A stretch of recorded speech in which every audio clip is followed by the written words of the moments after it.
கர்த்தருடைய பிள்ளையே, தள்ளி என்ற வார்த்தையுள்ள வசனங்களை அறிக்கை செய்வோமாக. பிதாவானவர் எனக்கு கொடுக்கிற யாவும் என்னிடத்தில் வரும், என்னிடத்தில் வருகிறவனை நான் புறம்பே தள்ளுவதில்லை. யோவான் 6:37. எவனாகிலும் இந்த மலையை பார்த்து நீ பெயர்ந்து சமுத்திரத்திலே தள்ளுண்டு போ என்று சொல்லி தான் சொன்னபடியே நடக்கும் என்று தன் இருதயத்தில் சந்தேகப்படாமல் விசுவாசித்தால் அவன் சொன்னபடியே ஆகும் என்று மெய்யாகவே உங்களுக்கு சொல்லுகிறேன். மார்க் 11:23.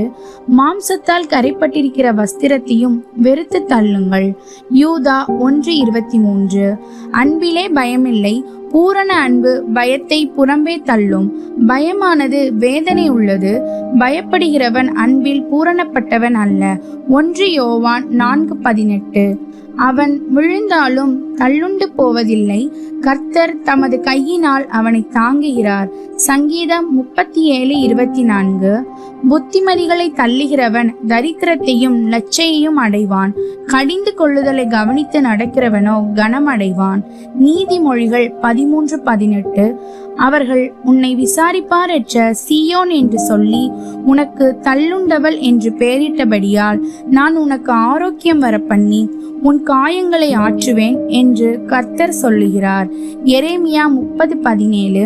நொண்டியானவளை மீதியான ஜனமாகவும் தூரமாய் தள்ளுண்டு போனவளை பலத்த ஜாதியாகவும் வைப்பேன். அவர்கள் பேரில் கர்த்தர் சீயோர் பர்வதத்திலே இது முதல் என்றென்றைக்கும் ராஜாவாய் இருப்பார். மீகா 4:7.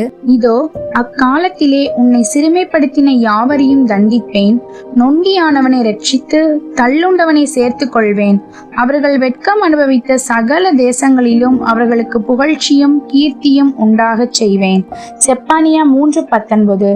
இஸ்ரவேலில் தள்ளுண்டவர்களை சேர்க்கிற கர்த்தராகிய ஆண்டவர் அவனிடத்தில் சேர்க்கப்பட்டவர்களே அல்லாமல் இன்னும் அவனிடத்தில் சேர்ப்பேன் என்கிறார். ஏசாயா 56:8.